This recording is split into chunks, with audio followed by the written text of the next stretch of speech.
You're listening to The Coach Show with Coach Banks, Coach Swanson, Coach Koslerich, and Coach Doherty on the Coaching Culture and Athletics Radio Broadcast Network.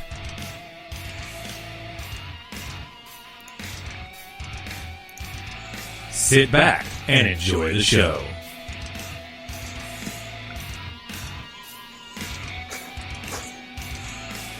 The views and opinions discussed in this podcast are not necessarily the opinion of the host or the Coach Show on the Coaching Culture and Athletics Radio Broadcast Network.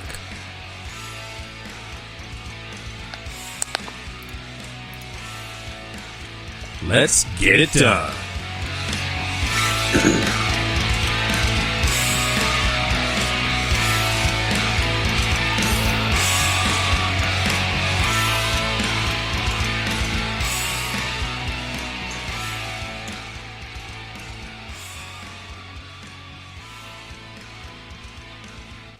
Okay, hey everybody, it is Sunday, May 10th, and it's also Mother's Day, so I want to throw out there, from the Coach Show, from CCA, happy Mother's Day out there to everybody. I'm not sure whether Mama Doherty will be with us tonight, but I know Derek's with his mom, so I hope everybody has an amazing had an amazing Mother's Day. I spent most of my day on the roof, so I'm a little wind burnt, this, that, and the other. Tonight's show is brought to you, yes, our first sponsor, brought to you by Larry Haynes Construction. Contact Larry at 319-470-2961 for all your building or remodeling needs. Now I have to figure out how to throw this out. Tonight you're in for a special treat. Not only are you getting a former Big Red elitist, but you're also getting a captain in the United States military, United States Army, Captain Ethan Moorman. It's hard to say captain, but I can say cousin, right?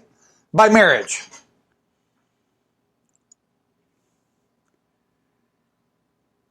I think he may be locked up over in Washington. Mike, what do you think, Mike?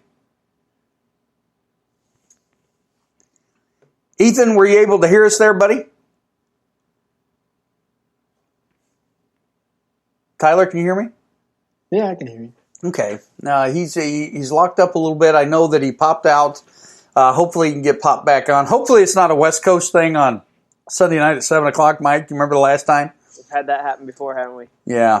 He's. I think he's frantically trying to fix it. Ethan, can you hear us all right?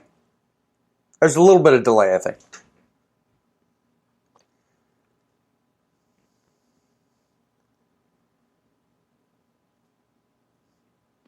I apologize. Hey, don't apologize, man.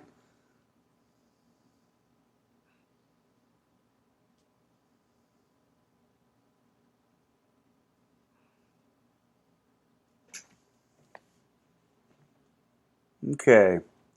Mike, should I try to get him on the, call him on the cell phone? That might help.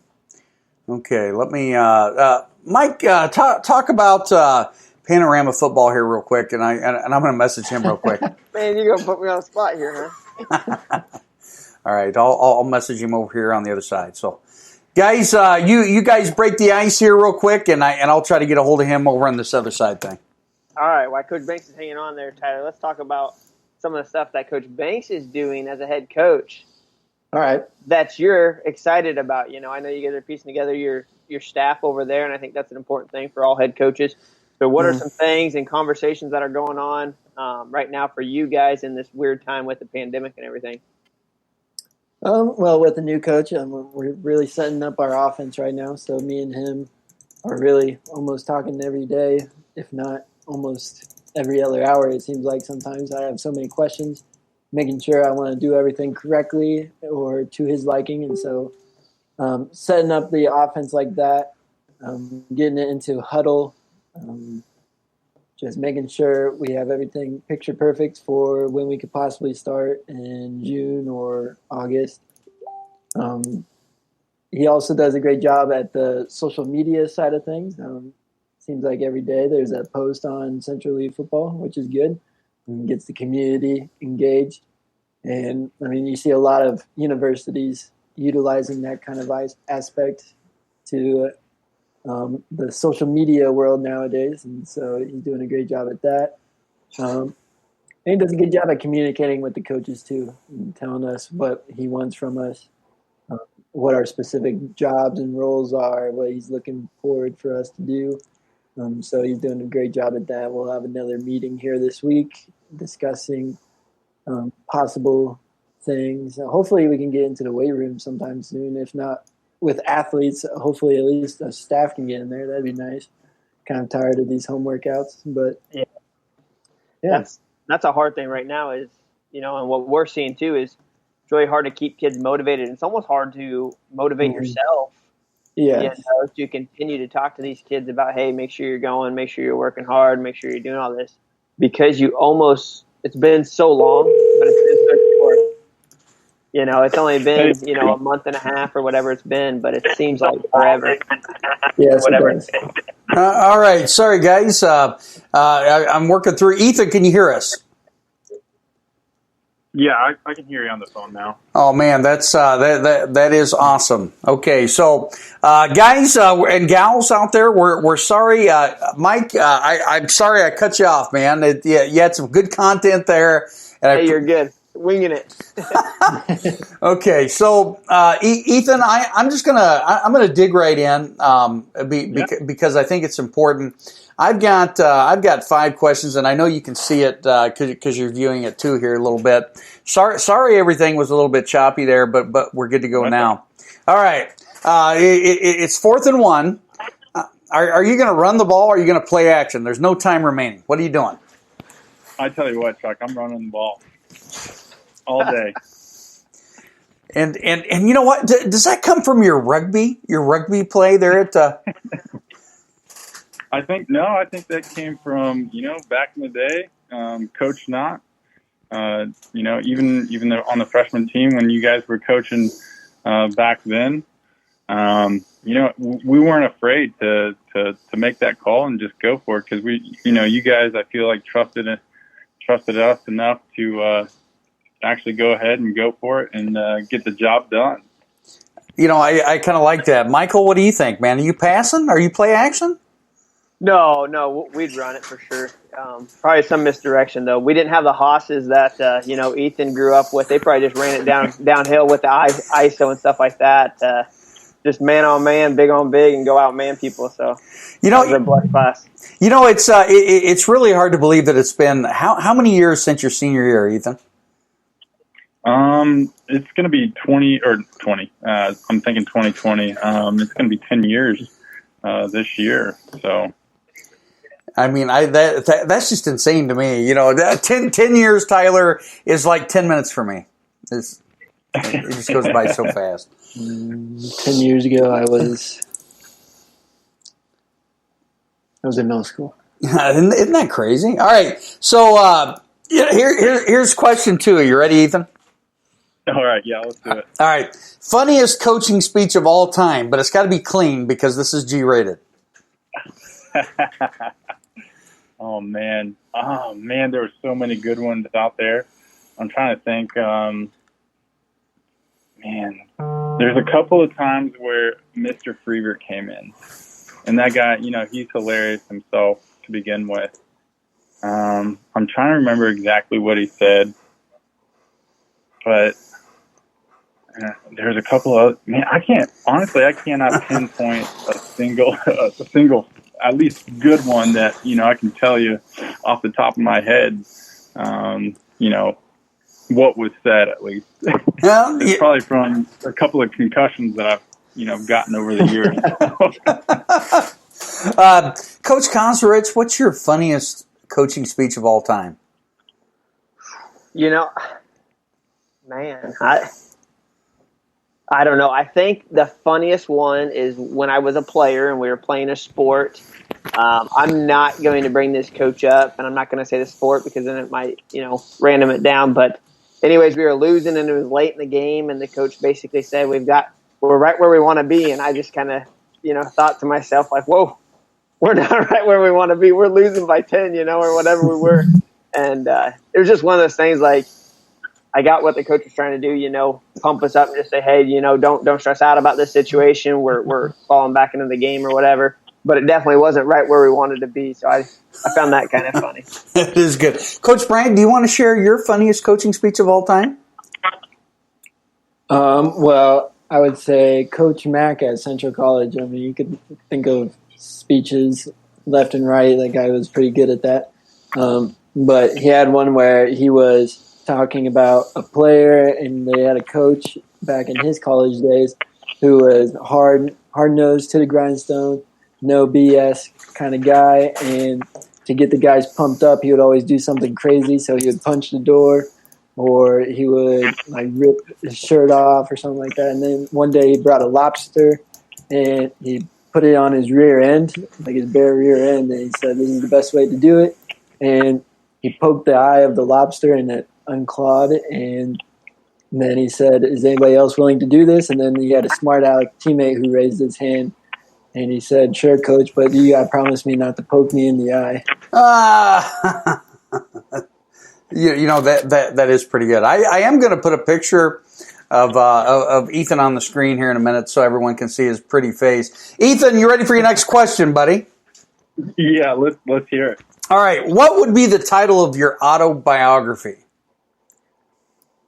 Oh my gosh, man, Chuck, I tell you what, these are some tough questions. Oh, come on! Catching me off guard. Yeah, these are good. Let's see here. I'm sorry, but let's see here. I'm trying to think of something clever, something good, rather than. I'm trying not to be too conceited as well. I think it would have to be something along the lines of, the fun story of Ethan Moorman, because a lot of times I found myself having probably the most fun that I've ever had, just playing sports. I think I really enjoyed, just playing sports, having that cohesive team, and being able to just go out on the field and have fun with it. It kind of sounds cliche, but I really did have a great time with any type of sporting event that I ever was involved with. So that's something I would probably venture to say, something along those lines. Coach Kosrich, I figured he was going to say The Badass Life of Ethan Moorman. No. That's it. All right, so I'm going to really catch you off guard here as well, Ethan. Explain your wife in only 3 words. Oh gosh! Now I got to watch what I'm saying too. Now, I would say very passionate, hard-nosed, and detail-oriented. You know that's not too bad, but that was 5. That was 5 words, Coach Kosrich. Take them off. Yeah. Oh my! Well, you gotta.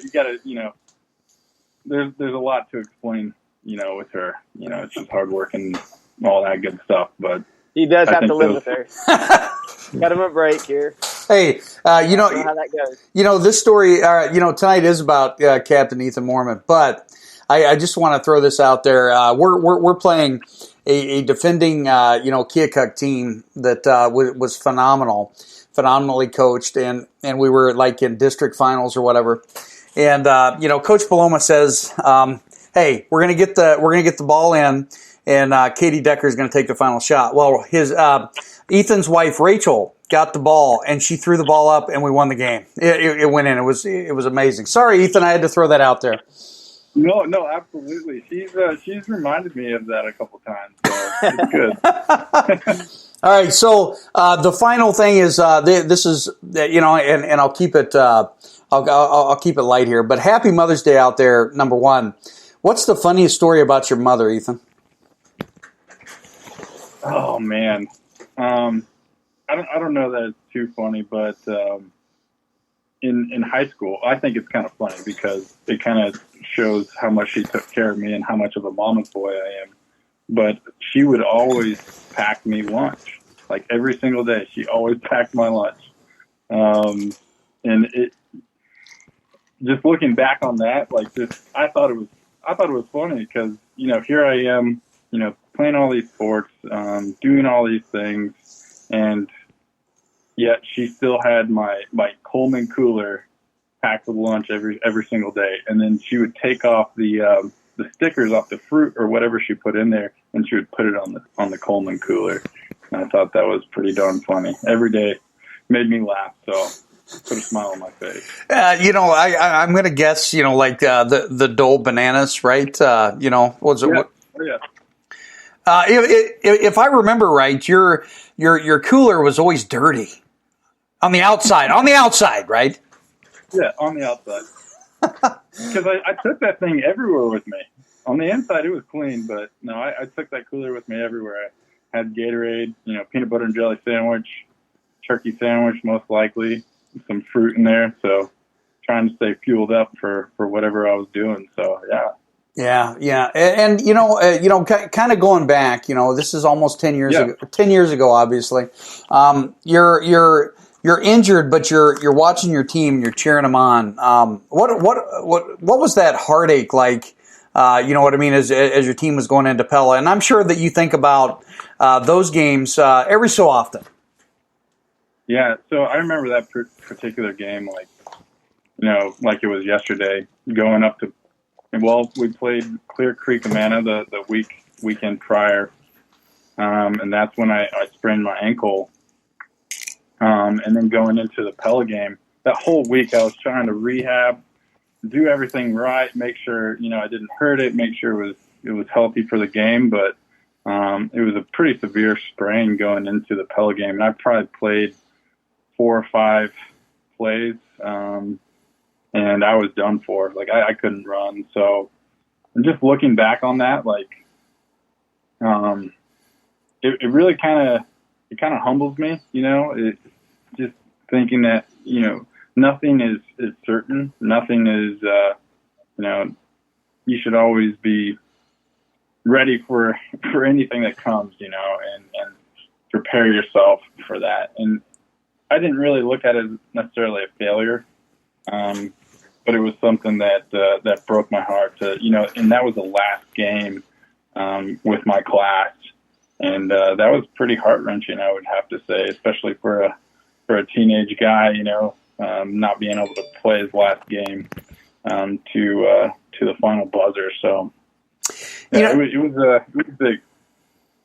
Do you ever have any animosity that an undefeated 12-0 Centerville team has to go into an 8-4 Pella team? Do you ever have any animosity that we had to travel up there? I know Michael probably does. Well, at the time, I never really thought of it that way. I just was thinking, hey, we have our game, we're going to go play it no matter where we are. And I trusted the guys that were to the left and right of me and in front of me blocking, and I did believe that no matter where we went, that we would be successful. And so I didn't really, there was a lot of other things that I was worried about, at that time. So I could see, from a coach's perspective, absolutely, I would be furious about that. But that's not the card we were dealt. So. Yeah, I will say that I made the issue, Michael, where I told Ethan and his class, I said, hey, if you guys go 9-0 as freshmen, we'll grill steak for you, and and we had to grill steak. That was great too. Now, junior year, you stood on top of the podium at the old it's the old barn, right? What was that like? And do you think that winning that state title gave you the fortitude to fight through at West Point? Ultimately to become an officer in the Army. Well, I mean, that happened junior year. I think what really shaped me as a person was not being as successful the next year as a senior. It definitely kind of pointed out the differences. Looking back, after that season, looking back and seeing what I had done that year, as opposed to my junior year. And my junior year, I feel like, I was very goal-oriented, very, dedicated, very, very dedicated. Every single morning I would wake up at 4, work out, and then go to like Ultimate Health or something at 6:30 and then start my day. Whereas like my senior year, I think I got kind of away from, what I had done my junior year as far as staying dedicated. And I think losing my senior year, and I think I got like 5th or 6th my senior year. I think that's what really kind of woke me up, which to really the reality is, if you don't work hard and put in, the time and effort into exactly what you need to do to be successful, you're not nothing is given to you. And so I think losing my senior year was probably more of a, shaping time in my life. So, I'm going to let Coach Bryant have the next question, and then Michael's licking his chops down there. I can see his face. All right, let's do it. So you are a captain in the U.S. Army. That's a pretty big or a top rank in the Army, so congratulations to that, and thank you for your service. What are kind of some lessons that you've learned in your progress to reach that captain ranking? Definitely the leadership side of sports, being a team player as well. You're working with, just like in any job, you're working with other people, and being able to work with other people to get a common task done, just like a sport. Just like you step onto the football field, you're working with your teammates to win the game. You do the same thing in the military as well. Also, for me, I have a couple of soldiers that work for me, and I have to, be able to inspire them, to be able to help them with any issues that they have, and kind of bring them together towards a common goal, and to be successful. So those two, sports and being a captain in the military, being a leader, looked at as a leader in the Army, they definitely go hand in hand. And a lot of the things I learned with sports definitely carry over to my current career. So, Coach K, there's a good ring to that. Talking about, the book title, first of all, I think like a shadow man would be perfect because, whenever you think about Ethan, he always did all the work. You never had to worry about him. I'm sure as a coach, he was a joy to, coach because you knew he was going to do his stuff right. He was always going to be where he needed to be and when he needed to be. And he was probably one of the best athletes to ever come through Centerville. And he was on really good teams, right? So I think just always kind of be never necessarily in the spotlight, but always getting things done and being contributed to some really successful teams. I know previously I'd been talking to some people from Centerville about the, greatest teams of all time, in Centerville history. And, a lot of their debates was, if you didn't win a state championship, can it be included? But that football team back in 2000, the fall of 2009, the graduation of 2010 was phenomenal. To go 9-0 and then lose the way that all ended out, it's a bad shake. But happens all the time. It's unfortunate, and there's a reason why the state doesn't send number 1 seeds and number 4 seeds anymore. But question for you here, Ethan. Maybe it was a person outside the school. Maybe it was a coach. What's one person that really influenced you, maybe way back when you were in high school, but it's still having a lasting effect on you today? Man, there's a lot of people that I look to for inspiration and kind of, because I see, people, every person offers something different than the next. But I will have to say, Coach Johnson is probably one of the more integral people that I've had in, really in my athletic career. He's, especially during wrestling season, he definitely knew, how to convey ideas to me, how to really get me motivated to be the best that I possibly could be. And just his consistency, in the wrestling room, with teaching and just being an all around great person. He really drove me to be the best that I could possibly be.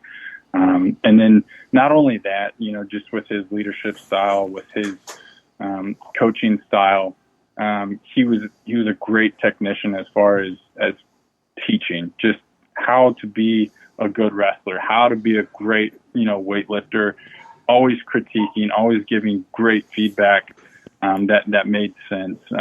And he always had the best interests of the athletes and the students in the front of his mind. So I think Coach Johnson is definitely up there with the people that I look to.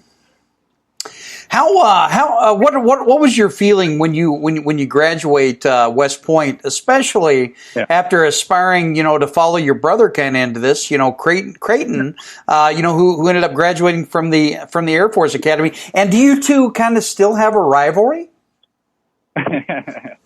So when I graduated from West Point, I was I was relieved that it was over. So I wasn't necessarily the best student whenever it came to academics.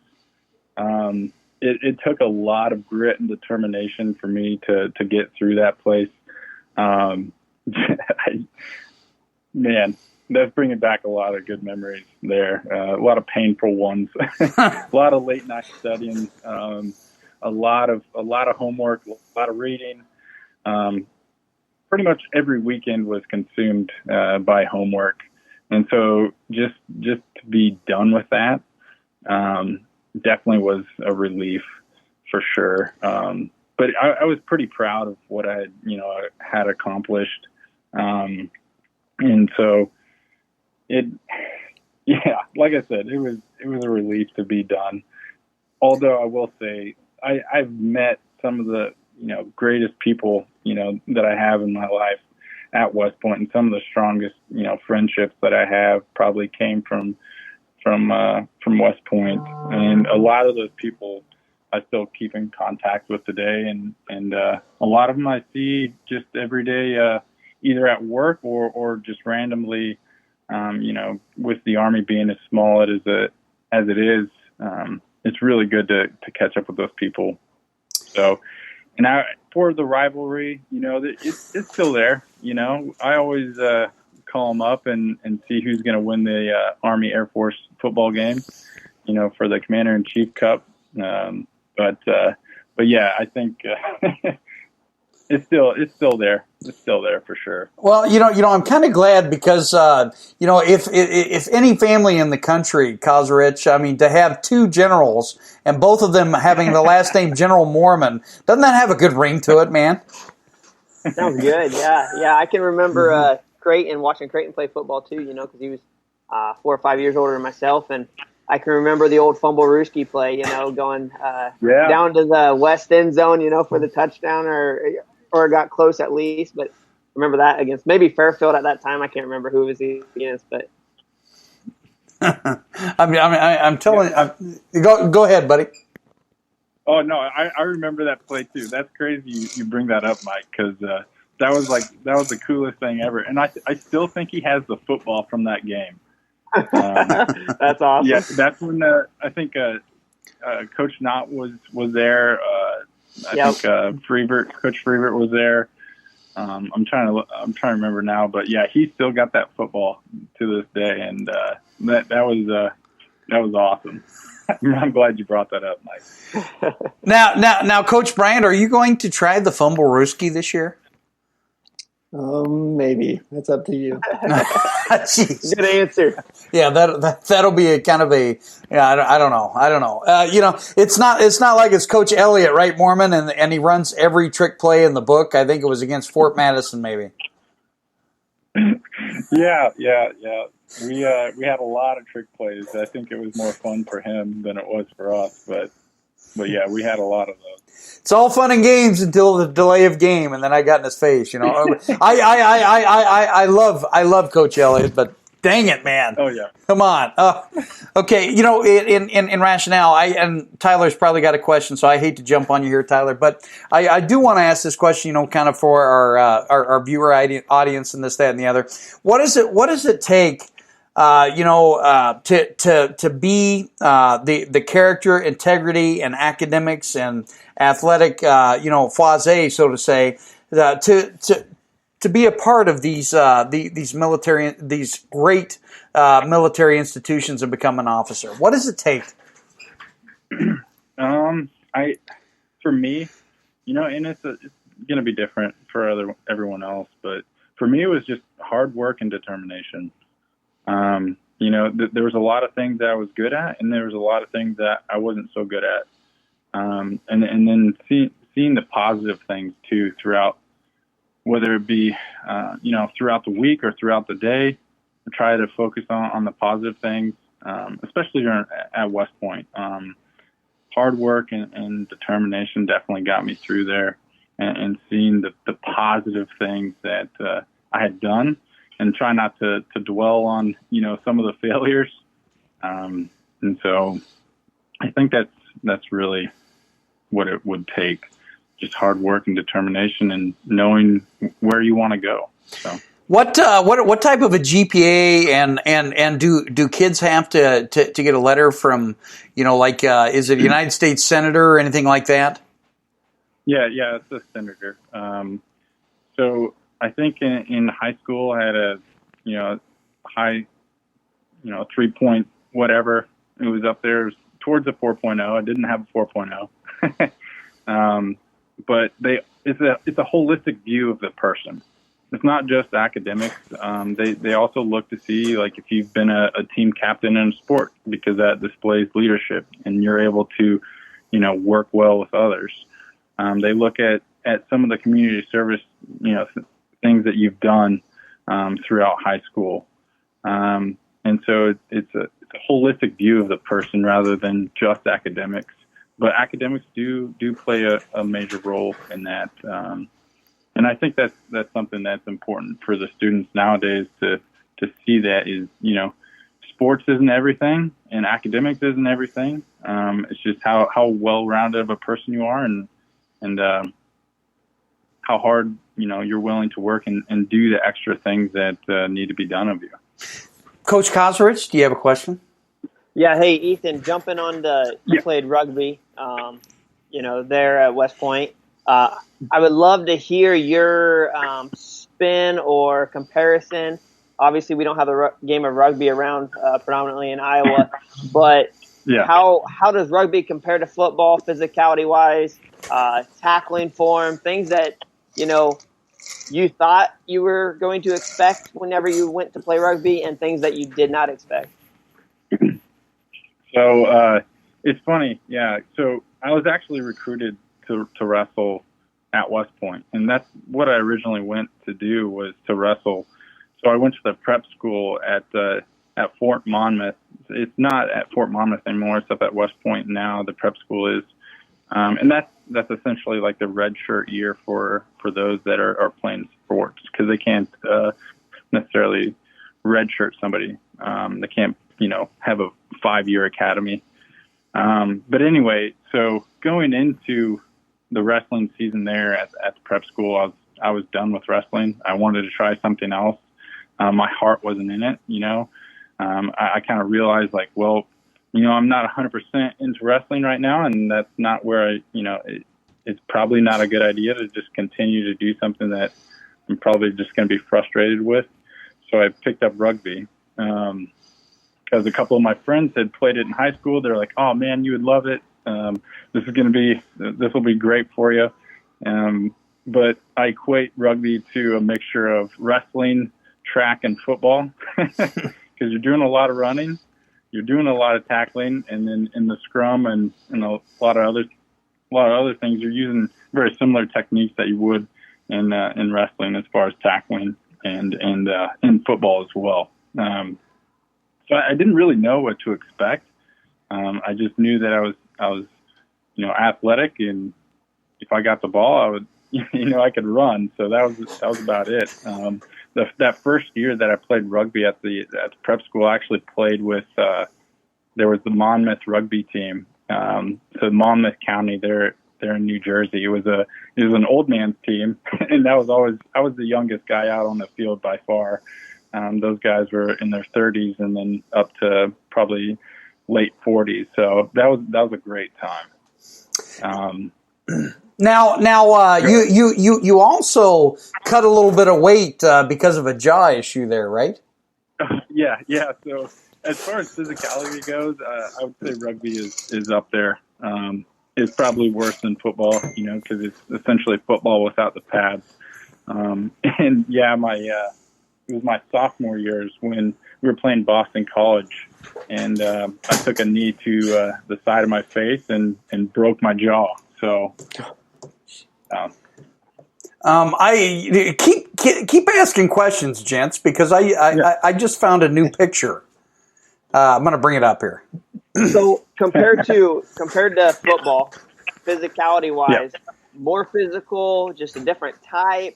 Like how did your body feel, after those rugby games compared to, after a Friday night football game? Because obviously we've all been through that, and we know Saturday mornings can be rough on a football player. So I'm just curious, you guys don't have a lot of pads on, if any, right?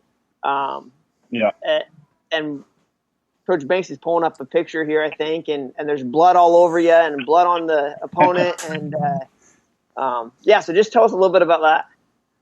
Yeah, I think the picture that I can't see it, but I think that picture we were playing Syracuse, and I think I had a bloody nose at that time, and I was wearing a scrums cap because I got a couple concussions. So that's the reason I quit playing rugby, was because of the concussions. I've actually had a couple from rugby, and it almost kept me from commissioning. Actually, surprised, but.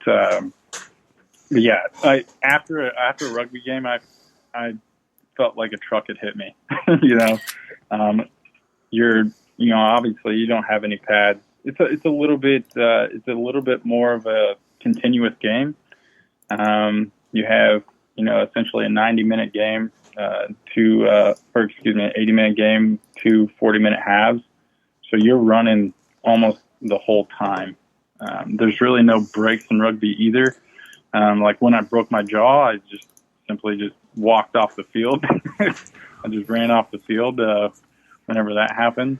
And then the game kept going. So, it's definitely a continuous sport. Do you have more teeth than Mikey England? I do, actually. I have all my teeth. So that's surprising. Yeah. Oh, my goodness. Coach Brand, I'll give you the next question, brother. All right. Where do you see yourself in the near future? So let's go 3 to 5 years from now, whether it's in the Army or anything like that. Yeah, so 3 to 5 years, I definitely see myself still in the Army. I'm planning on, Rachel and I are obviously, this is up in the air, but I think, if I stayed in the Army, I would definitely, hopefully be a company commander here in the near future within 3 years. And then 5 years, I'll be just about ready to make major at that point. So I would like to go back to Hawaii. That would be a lot of fun. I had a lot of fun there. Moved to Washington about a year and a half ago from Hawaii. So I'd like to go back there at some point. But yeah. It's kind of up in the air, as far as what positions I get and what what I'm assigned to. But here in the near future, I'll be going to Captain's Career Course in Fort Lee, Virginia. I'll be going there in October, and that's 6 months. And so after that, I'll be assigned to another unit in a new duty station. So hopefully it's working out and whatnot, and I'm back in Hawaii, and I'm a company commander or some sort of staff officer. I'll probably have to do some time in staff, but yeah, that kind of plays it out there. Michael, we're down to the nitty gritty on the Spreaker end of things. About 5 minutes if you're listening, via Spreaker. But Coach Moorman, you do have blood. I said Coach Moorman. Yeah, it's because you're a captain. You're a leader, right? Okay. Yeah. I do see the blood all over you in that picture. That's pretty legit. Now, as far as things coming down the hatch, especially in the fall, if you're ever, you and that lovely cousin of mine, Rachel, ever get back to Southeast Iowa, I'm definitely going to have you over to talk to the football team. I think they'd love you. Yeah, I mean, that would be awesome.